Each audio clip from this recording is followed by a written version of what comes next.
बाबा की क्या क्या प्रेरणाएं रही, याद करेंगे जरा एक बार। बाबा 6 मास में हम सबको कैसा देखना चाहते हैं? बोलो, माताएं बताएं, माताएं बहनें बताएंगी। बाबा हमें कैसा देखना चाहते हैं अगले 6 मास में? बोलो नहीं, बोलो, पीछे वाले बोले हैं। माताओं से पूछते हैं, पीछे वाली बहनें, याद रखना है सबको, व्यर्थ से मुक्त, याद है ना सभी को? योग हमारा कैसा देखना चाहते हैं बाबा? ज्वालामुखी योग। और बताओ,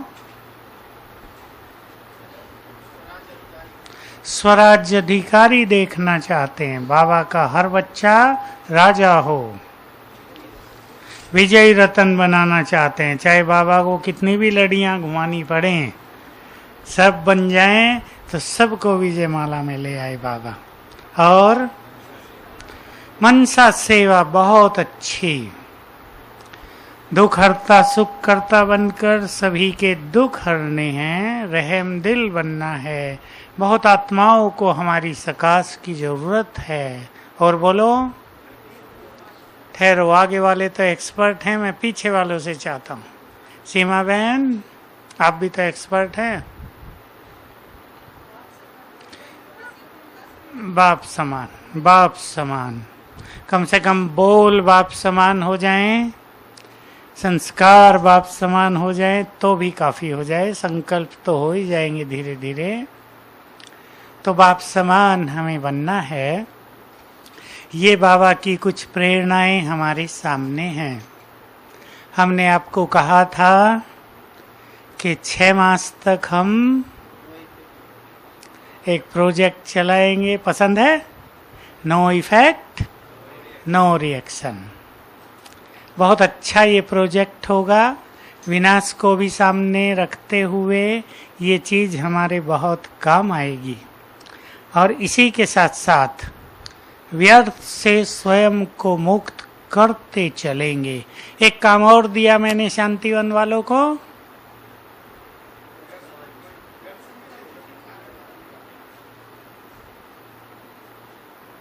कईयों ने शुरू किया होगा, नहीं किया हो तो आज से शुरू कर देना है।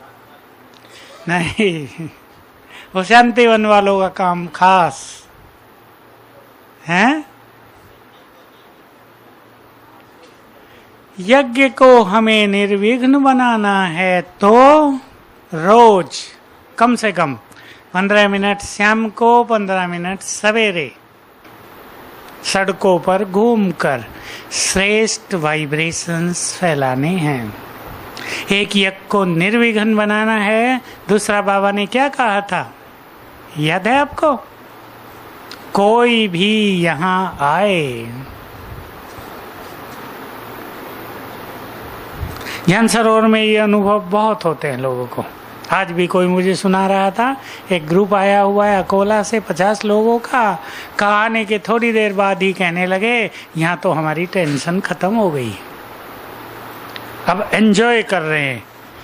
आज पहला दिन है, कल दूसरा होगा उनका। कल आए शाम को, तो थोड़ी देर के बाद ही वो कहने लगे, जो उनको जानते हैं वहाँ, तो मुझे भी क्लास लेना है, तो बता रहे थे कि देखो उनका इतना अच्छा अनुभव हो गया है। तो शांतिवन के वाइब्रेशंस को हम ऐसा बनाएंगे कि यहाँ आते ही लोगों की थकान दूर हो जाए, मानसिक थकान, उनको उनकी समस्याओं का हल मिल जाए, उनके अंदर जो सोई हुई शक्तियाँ हैं वो जागृत होने लगें, और यहाँ वो प्रभु मिलन के लिए आते हैं। सभी को बाबा के मिलन का बहुत सुंदर अनुभव हो। ये काम हम सब शांतिवन निवासियों को करना है। शुरू किया किसी ने? हाँ, बहुत अच्छा। 10 ने तो शुरू कर दिया, और कर दें शुरू 15 लोग। हरगोविंद, शुरू कर देना है। बहुत आनंद आएगा। मैं लाइट हाउस फरिश्ता हूँ। कुछ न हो तो इस स्मृति को बार बार अपने अंदर लाते हुए सड़कों पर घूमेंगे तो वाइब्रेशंस बहुत पावरफुल होंगे। ज्ञान सरोवर जब बन रहा था तो हमने वहाँ नए नए भाई रहते थे, उनसे ये अभ्यास बहुत कराए थे सब, तो उसका इफेक्ट प्रैक्टिकल में पहले दिन से दिखाई देने लगा था। व्यर्थ से जितना जितना हम मुक्त होंगे और ऐसी अच्छी स्थिति में रहेंगे तो ये बहुत बड़ी सेवा जो भविष्य में आने वालों पर बहुत सुंदर इफेक्ट डालेगी वो होती रहेगी।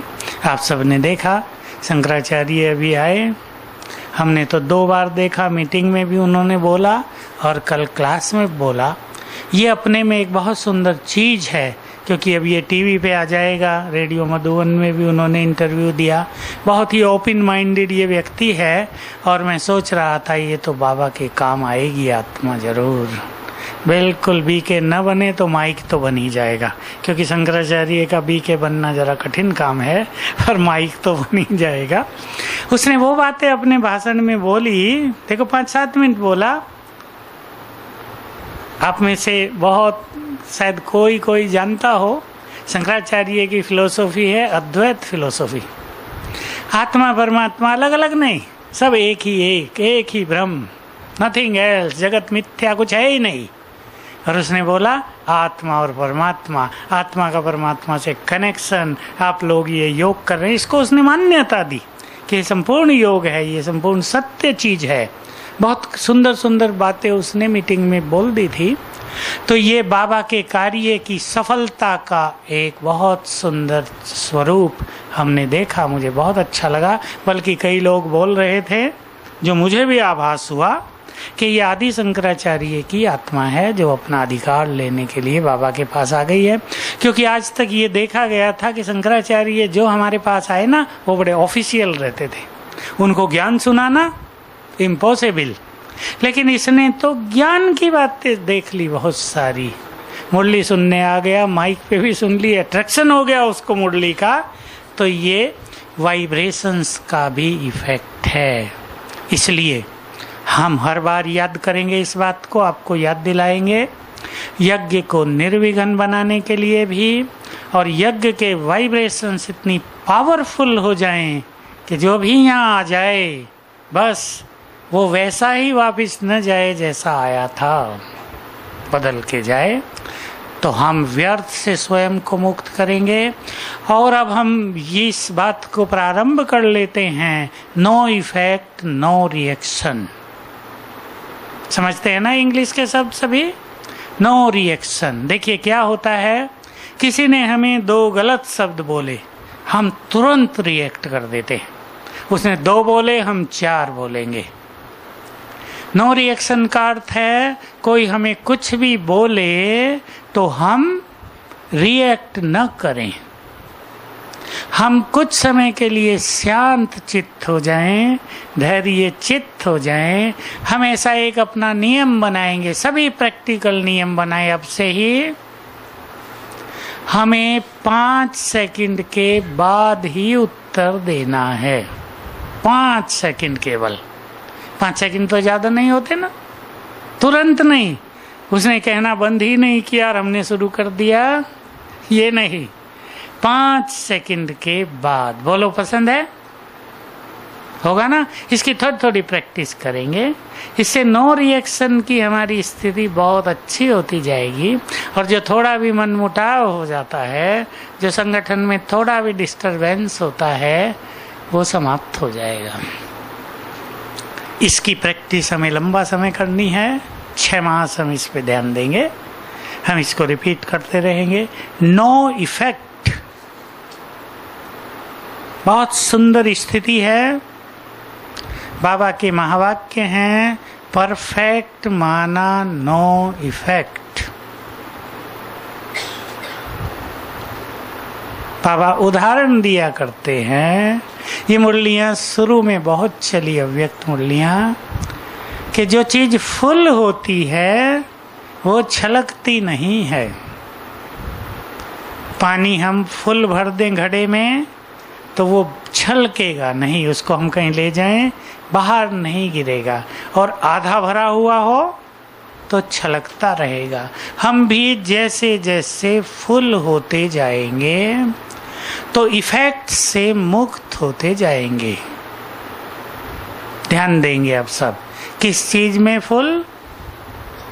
पहला बोलो, ज्ञान में फुल। ज्ञान हमें बहुत सुख दे रहा है ना।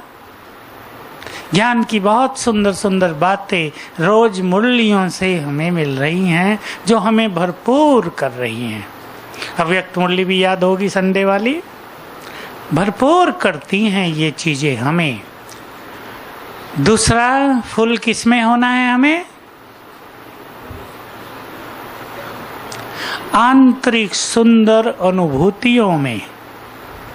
बहुत सुंदर संगम युग की अनुभूति है ईश्वरीय सुख। इस पे सभी ध्यान दें। हमें बाबा का बनने से, बाबा की मुरली से, बाबा से योग लगाने से सुख प्राप्त हो रहा हो। ये सुख हमारा बढ़ता जा रहा हो दिनों दिन। ये मुरली पढ़ लेने से नहीं मिलता कि भाई हम तो उठे 7 बजे और उठ के नहा धो के मुरली पढ़ ली और हम खुश हो गए कि हमने तो मुरली पढ़ ली, अटेंडेंस लग गई। ये नहीं, मुरली के पीरियड को हम सुखों का पीरियड बनाएं। बहुत सुख आत्मा भर कर लौटे मुरली के बाद। शांति वन वालों को महसूस होगा जब दादी जान की मुरली पढ़ती है, जो क्लास में होते हैं तो वाइब्रेशन ही अलग हो जाते हैं। दादी थी बड़ी दादी, हमने तो 28 साल उनकी मुरली सुनी मधुबन में। रस था मुरली में। मुरली सुनकर ऐसा लगता था सुखी होकर वापिस आ रहे हैं। इस सुख से भरपूर जब हम होते हैं, ज्ञान से भरपूर होते हैं, योग की शक्ति में हम भरपूर होते हैं, तो किसी भी चीज का इफेक्ट नहीं होता। सभी को बिल्कुल ध्यान देना, अच्छी तरह ध्यान देना है। हमें नो इफेक्ट की स्थिति बनानी है। सबसे पहले क्या लेंगे हम? किसका इफेक्ट सबसे ज्यादा होता है? दूसरों के शब्दों का, बोल का। संसार में बहुत लोग दूसरों के बोल से दुखी हैं, और कई लोग इतने सेंसिटिव हो गए हैं कि किसी ने कुछ कहा सब ब्रेन में आ गया, सबका इफेक्ट हो गया। हमें इस पे अटेंशन देना है। दूसरों के शब्दों का इफेक्ट किन पर नहीं होगा? जो बाबा के शब्दों के इफेक्ट में रहते हैं। बाबा के बहुत सुंदर सुंदर महावाक्य होते हैं।